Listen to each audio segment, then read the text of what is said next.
हिंद। वंदे मातरम दोस्तों। आज हम पढ़ेंगे शैक्षिक मापन के बारे में। सबसे पहले मापन का अर्थ जान लेते हैं। मापन में अंक प्रदान किए जाते हैं। मापन में किसी निश्चित वस्तु के गुण या विशेषता का परिमाण का पता लगाया जाता है। जैसे आयुष के गणित में 95% अंक हैं, ये उसकी विशेषता का जो है मापन किया गया, तब पता चला कि 95% अंक हैं, उसके गणित में क्या विशेषता है। मैत्री की बुद्धि लब्धि 140 है। अब हम मापन की अवधारणा के बारे में जान लेते हैं। मापन वह प्रक्रिया है जिसके द्वारा व्यक्ति, वस्तु या क्रिया की विशेषता को निश्चित मापदंडों के आधार पर मापा जाता है। यानी कोई निश्चित शर्त हो, निश्चित नियम हो, उसके आधार पर मापा जाता है। उसे मानक चिन्हों मतलब कोई ग्रेड दे दिया जाए, ABC या प्रथम, द्वितीय, तृतीय, या निश्चित इकाई अंकों में व्यक्त किया जाता है। जैसे 50, 100, 100 के बीच में 100, 50, 1, 2, 3, 4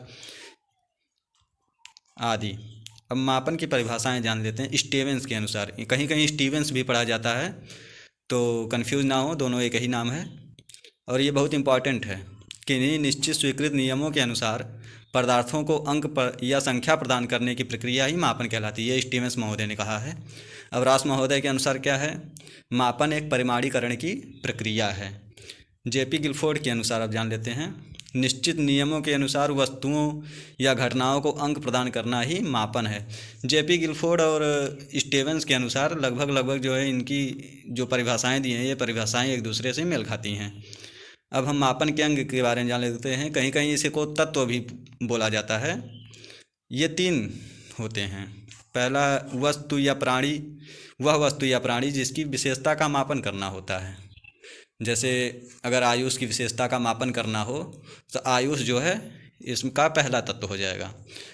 विशेषता को मापने वाला उपकरण या विधियां, मतलब जिस विधि से आयुष की विशेषता का मापन करना है वो उपकरण या विधि, वो दूसरा तत्व हो जाएगा। और तीसरा है वह व्यक्ति जो मापन करेगा, यानी मापन करता। अब आयुष तो अपने आप से अपना मापन कर नहीं पाएगा, उसके लिए कोई दूसरे व्यक्ति की आवश्यकता होगी ना, तो वह तीसरा तत्व हो जाता है। अब है शैक्षिक मापन के चर के बारे में हम जानेंगे। ये 2 प्रकार के होते हैं। पहला गुणात्मक चर और दूसरा मात्रात्मक चर। गुणात्मक चर जैसे गुण अथवा लिंग के आधार पर अलग अलग वर्गों में रखना। जैसे अब कला वर्ग, विज्ञान वर्ग, और अगर लिंग के आधार पर रखें तो स्त्री, पुरुष। अब दूसरा है मात्रात्मक चर।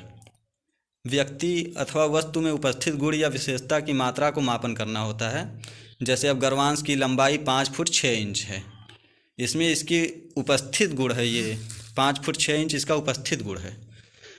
मात्रात्मक चर में भी 2 चर होते हैं। पहला सतत चर और असतत चर दूसरा होता है। सतत चर के बारे में जानते हैं। सतत चर द्वारा किसी एक बिंदु से दूसरे बिंदु के बीच सभी मानों को प्राप्त कर सकते हैं। जैसे विवेक की लंबाई 5 फुट 7 इंच है। अब इसमें विवेक की लंबाई को हम जो है 6 फुट नहीं कर सकते हैं या फिर 5 फुट नहीं कर सकते हैं। उसमें जो उसके बीच का मान आ रहा है उसको हम पता करेंगे, उसको हम प्राप्त कर सकते हैं। दूसरा उदाहरण देख लीजिए। विशाल का भार 65.7 किलोग्राम है। अब इसमें हम विशाल के भार को केवल 65 किलोग्राम नहीं कर सकते हैं या फिर 66 किलोग्राम नहीं कर सकते हैं। इसके बीच का मान है जैसे 65.7 किलोग्राम, और उसको मापा जा सकता है। अब असतत चर के बारे में जानते हैं। असतत चर में संख्याएं पूर्णांक रूप में ही हो सकती हैं, मतलब इसमें दशमलव नहीं होता है। अर्थात असतत चर में प्रयुक्त संख्याएं निकटतम प्रकृति की होती हैं, मतलब लगभग वाला होता है। जैसे परिवार में सदस्यों की संख्या 8 है। अब ये तो नहीं कह सकते ना कि परिवार में जो है एक बच्चा भी है तो उसको 7.5 में गिनेंगे, उसको आधा गिनेंगे, नहीं। परिवार में सदस्यों की संख्या 8 है, उसको भी हम एक ही गिनेंगे। अब हम मापन के प्रकार के बारे में जान लेते हैं। ये 3 प्रकार के होते हैं। पहला मानसिक या सामान्यीकृत मापन, और दूसरा निरपेक्ष या भौतिक मापन, और तीसरा है इप्सेटिव मापन। अब हम पहले जानते हैं मानसिक या सामान्यीकृत मापन के बारे में। इस मापन में इकाई निश्चित नहीं होती है। इस मापन में कोई शून्य बिंदु नहीं होता है, मतलब जहाँ से हम शुरुआत करें एक शून्य बिंदु मान ले, वहाँ से अब शुरुआत कर दें, आगे बढ़ें, ऐसा नहीं होता है, या फिर पीछे जाएं, ऐसा इसमें नहीं होता है। इस मापन में परिमाणों की संख्या गणितीय व्याख्या गणितीय आधार पर नहीं की जा सकती। जैसे अब हम इसमें अंक नहीं प्रदान कर सकते हैं कि हाँ यही होगा, ये शून्य होगा, या 1 2 हो, या माइनस में होगा, ऐसा नहीं इसमें होता है। इस मापन में किसी गुण का आंशिक मापन ही संभव हो पाता है। इसमें मानसिक गुणों, आदतों तथा मनोवृत्ति का मापन किया जाता है। जैसे बुद्धि का मापन कर लिया जाए, रुचि का मापन किया जाए, उपलब्धि कितनी है, अब जैसे कोई बच्चा जो है वो गणित में 0 अंक प्राप्त करता है, तो हम ये नहीं कह सकते कि उसको जो है गणित में 1 2 3 4 नहीं आता, उसको गिनती नहीं आती, उसको पहाड़ा नहीं आता। हम ये उसको कहेंगे कि वह जो है परीक्षा में असफल रहा, ये नहीं कहेंगे कि वह परीक्षा में 0 अंक प्राप्त किया है। उसमें ये कहा जाएगा कि वह परीक्षा जो है गणित की परीक्षा में असफल रहा, क्योंकि गणित की परीक्षा में जो है हो सकता है वो जो प्रश्न याद करके गया हो वो प्रश्न आया ही ना हो, या फिर वो प्रश्नों को समझ ही ना पाया हो, और समझ गया हो तो उत्तर लिखना नहीं जानता हो, उत्तर लिख ना पाया हो। इसको हम 0 से नहीं परिमाणित करेंगे, इसमें हम उसको कहेंगे कि वह गणित में असफल रहा। अब दूसरा हम जानते हैं भौतिक मापन या निरपेक्ष मापन के बारे में। भौतिक मापन भौतिक गुणों का मापन किया जाता है भौतिक मापन में, जैसे लंबाई हो गई, दूरी, ऊंचाई, तापमान आदि। इस मापन में परम शून्य की स्थिति संभव होती है, मतलब हम इसमें एक शून्य बिंदु मान सकते हैं होगा। और इस मापन में सभी इकाई एक समान होती है। इस मापन में किसी पदार्थ के गुणों का पूर्ण मापन संभव हो पाता है। यह मापन 0 से अधिक व कम भी हो सकता है। 0 से अधिक होने पर धनात्मक होगा और कम होने पर ऋणात्मक मापन होगा। अब जैसे पृथ्वी की जो है पृथ्वी का क्षेत्रफल ज्ञात करना हो तो उसको हम ज्ञात कर सकते हैं। इस मापन में जो है वह संभव है, पूर्ण रूप से उसमें अंक प्रदान कर सकते हैं। और या किसी स्थान का तापमान जो होता है वह 0 भी हो सकता है, 0 से कम भी हो सकता है और 0 से अधिक भी हो सकता है। इसमें एक 0 जो है केंद्र बिंदु माना जाता है। इस प्रकार का मापन भौतिक चरों में ही संभव है, मतलब हम इसको मानसिक या शैक्षिक चरों में संभव नहीं मान सकते, ये होगा ही नहीं। क्योंकि हम जानते हैं पहले ही कि मानसिक या सामान्यीकृत मापन में जो है वहाँ 0 का परम शून्य संभव ही नहीं है। अब इप्सेटिव मापन के बारे में जानते हैं। इप्सेटिव मापन वह उपकरण या विधि जिसमें व्यक्ति छात्र को बाध्य चयन करना होता है, उसे बाध्य चयन प्रश्न कहा जाता है, तथा इस विधि द्वारा जो मापन करने की प्रक्रिया होती है उसको कैटिल महोदय ने इप्सेटिव मापन कहा। ये याद कर लीजिएगा, इप्सेटिव मापन जो है इस विधि को कैटिल महोदय ने कहा है। इसमें व्यक्ति अथवा छात्र के सामने कुछ प्रश्न, कथन अथवा समस्याएं उपस्थित की जाती हैं और छात्र को उन्हें वरीयता क्रम जैसे 1 2 3 4 आदि में प्रदान करने के लिए कहा जाता है। यदि छात्र किसी एक कथन को प्रथम वरीयता प्रदान करता है तो वह दूसरे कथन को यह वरीयता नहीं प्रदान कर सकता।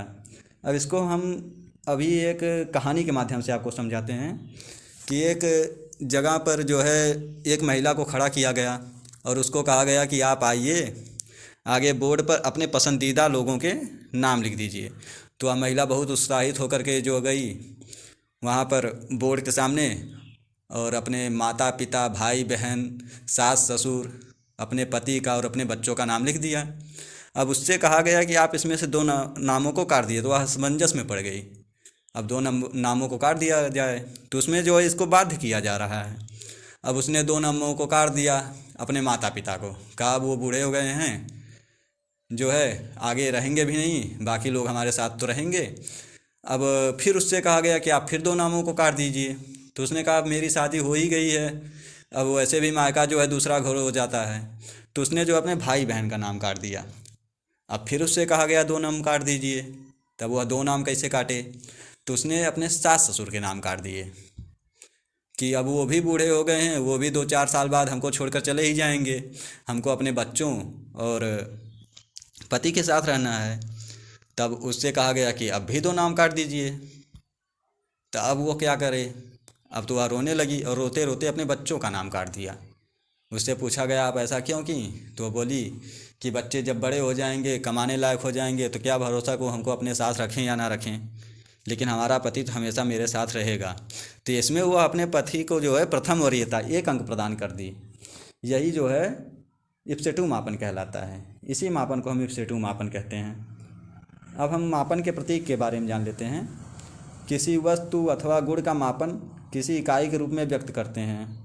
इस इकाई को मापन प्रतीक कहते हैं। जैसे भार को किलोग्राम में, ग्राम में नापा जाता है ना, तो ये ग्राम और किलोग्राम जो है इसका प्रतीक है, ये मानक प्रतीक है इसका। जैसे अब दूरी को नापना हो तो वो मीटर में, सेंटीमीटर में, किलोमीटर में नापा जाता है। तो ये सेंटीमीटर, किलोमीटर जो है या मीटर, ये जो है वस्तु का जो है मापन प्रतीक है। अब मापन के आयामों के बारे में जान लेते हैं। किसी तथ्य के अनेक पक्षों जैसे अवयव हो गया, दशा, गुण, विस्तार आदि को आयाम कहते हैं। मापन के स्तर के बारे में जान लेते हैं। इसको हम मापनी भी कहते हैं।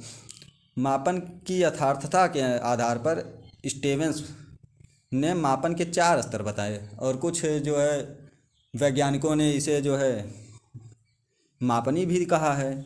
जैसे अब नामित स्तर, क्रमित स्तर, अंतराल स्तर और चौथा है अनुपात स्तर।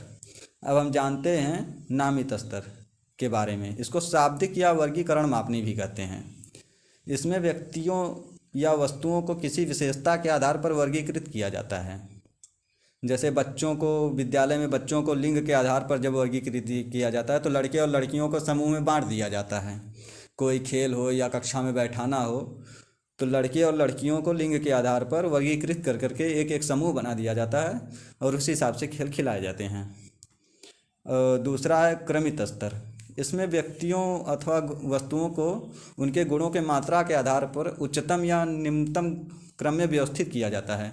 जैसे परीक्षा में अंकों के आधार पर छात्रों को श्रेणी ग्रेड प्रदान किया जाता है ना, A, B, C या प्रथम, द्वितीय, तृतीय प्रदान किया जाता है। ये क्रमित स्तर में आता है। अब हम जानते हैं अंतराल स्तर के बारे में। इसे सामान्य इकाई मापन भी कहते हैं।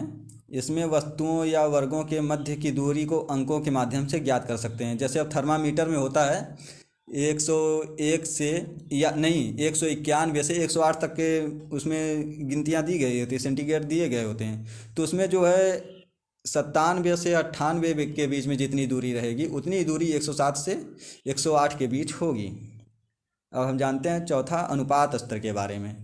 इसमें अंतराल मापने की सभी विशेषताओं के साथ साथ एक वास्तविक शून्य भी होता है। मतलब कि ये लगभग अंतराल स्तर के सामने ही सामान्य ही होता है। बस इसमें जो है वास्तविक शून्य होता है। जैसे लंबाई, भार आदि को शून्य बिंदु से ही प्रारंभ किया जाता है। जैसे 0 से 1, 2, 3 या 1 किलोग्राम से 2 किलोग्राम। इसमें जो है उसके बीच का जो अंतराल होगा वो सामान्य होगा, लेकिन इसको शून्य बिंदु से हम लेकर जाते हैं। आज के लिए बस इतना ही। धन्यवाद। आज हमारा जो है मापन समाप्त हो गया। अब हम कल जानेंगे मूल्यांकन के बारे में। धन्यवाद। जय हिंद। वंदे मातरम।